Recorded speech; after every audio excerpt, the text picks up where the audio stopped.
We have dealt with specific policies aimed at achieving gender equality, including special measures on family planning, as well as with the public institutions charged with implementing such goals.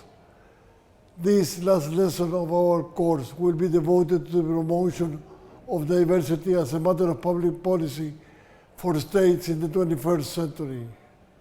After briefly recalling the international obligations states have in matters of sexual orientation, we will mention several examples of policies implemented by different states in this regard. We will then conclude with an exhortation about the legal and moral principles underpinning these efforts.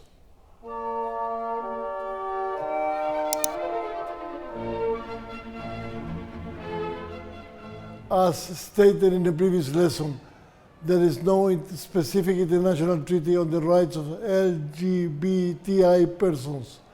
Nevertheless, all major international and regional human rights treaties contain a clause that prohibits discrimination on the grounds of race, color, sex, language, religion, political or other opinion, national or social origin, property, birth, or other status.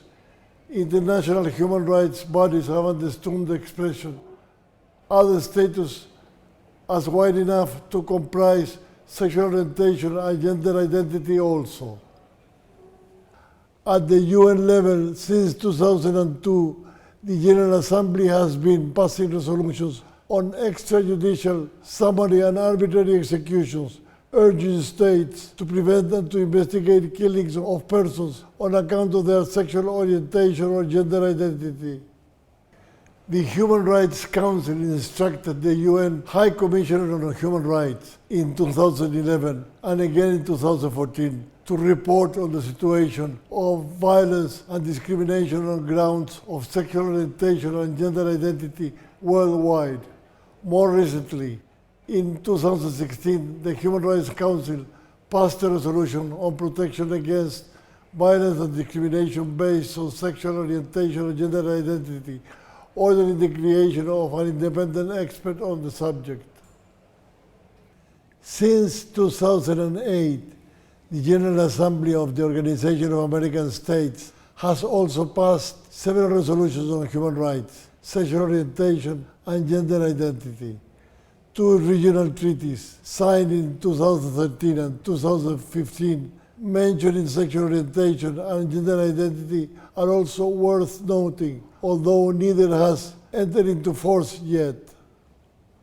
The rest of the international legal standards on sexual orientation and gender identity have been developed through the jurisprudence of the Inter-American and European human rights systems, as seen in the previous class. Therefore, we may conclude that the main international obligation of states in this matter is not to discriminate on the grounds of sexual orientation or gender identity. Moreover, states must ensure that people are free from violence on the same grounds. Further, regional courts have ordered states to respect their citizens' right of privacy, to decriminalize consented homosexual relations, to legalize same-sex marriage or equivalent civil unions, to recognize the tuition rights of homosexual parents over their children, and to acknowledge the status of post-operative transsexual for all legal purposes. But have states implemented such international obligations?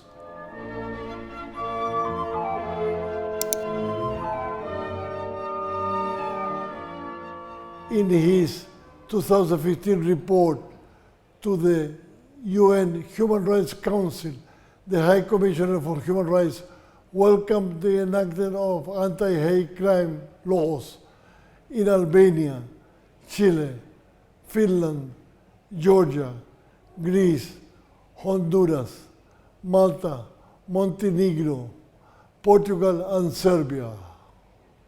The report also noted the creation of specialized hate crimes prosecution units in Brazil, Honduras, Mexico, and Spain, police training and sensitization in Canada, Denmark, France, Montenegro, the Philippines, Spain, and the United Kingdom, national hotlines to report homophobia in Brazil and the Netherlands, service to improve hate crimes data collection in Belgium and Canada, a national task force on violence due to sexual orientation and gender identity in South Africa, protocols for protecting transgender prisoners in Brazil and Canada, the legal recognition of transgender people's gender identity in Argentina, Denmark, and Malta, the creation of a third gender legal status in Nepal, Bangladesh, Australia, and New Zealand, and the prohibition to discriminate against intersex persons in Australia and Malta. On the downside, the High Commissioner expressed his concern regarding the anti-gay propaganda laws passed recently in some countries, including Russia, Kyrgyzstan, Nigeria, Moldova, Uganda, and Ukraine.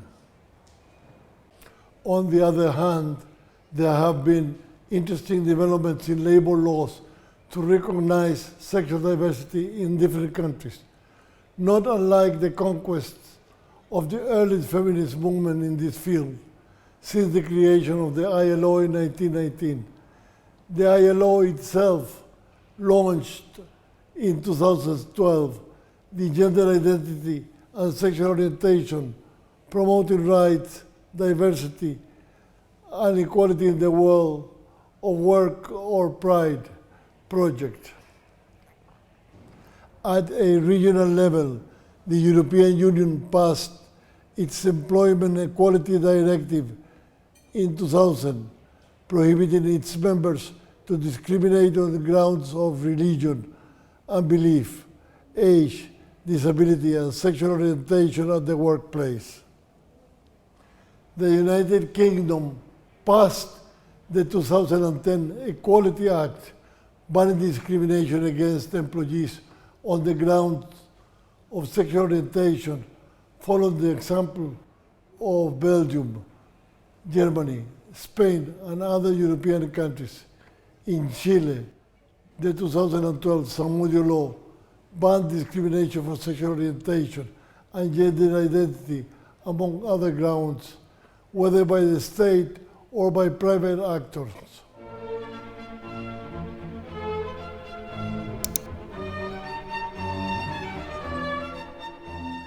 At the Oslo Conference on Human Rights, Sexual Orientation, and Gender Identity, held in 2013, the Secretary General of the United Nations described the fight against homophobia and transphobia as one of the great neglected human rights challenges of our time.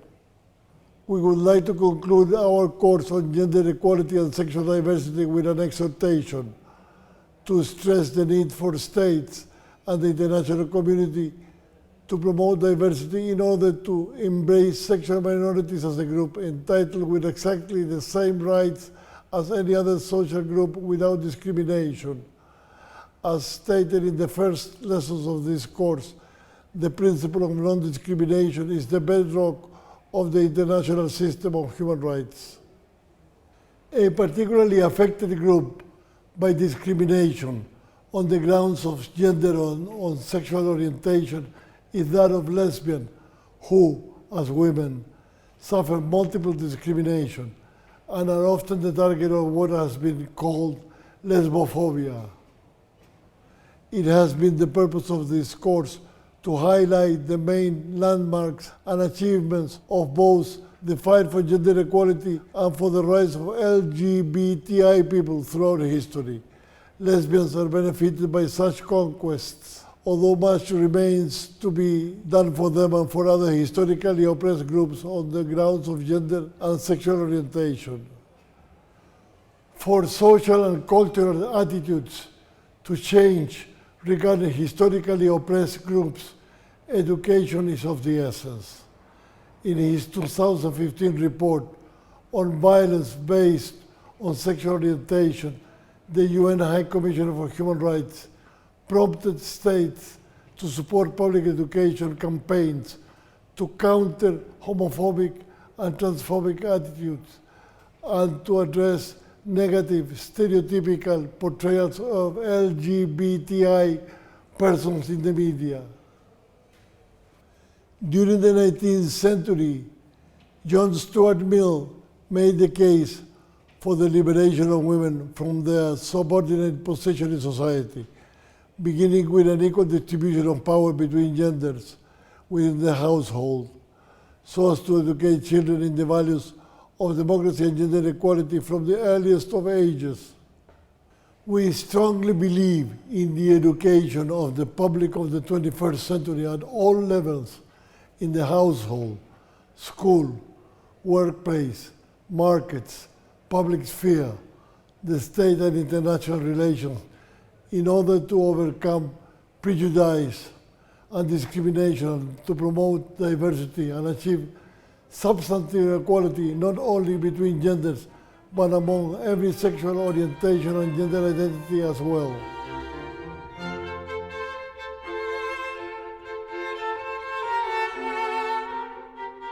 In the name of our team, I would like to thank you for joining us in this online course.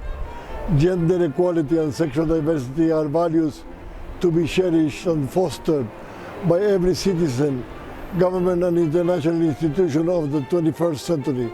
We hope you found the course entertaining as well as challenging.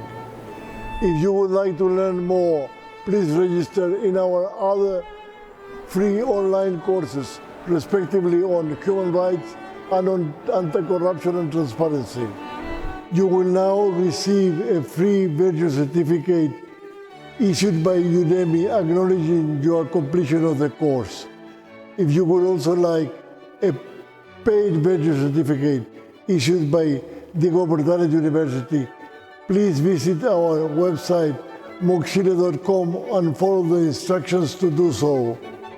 Thank you and farewell.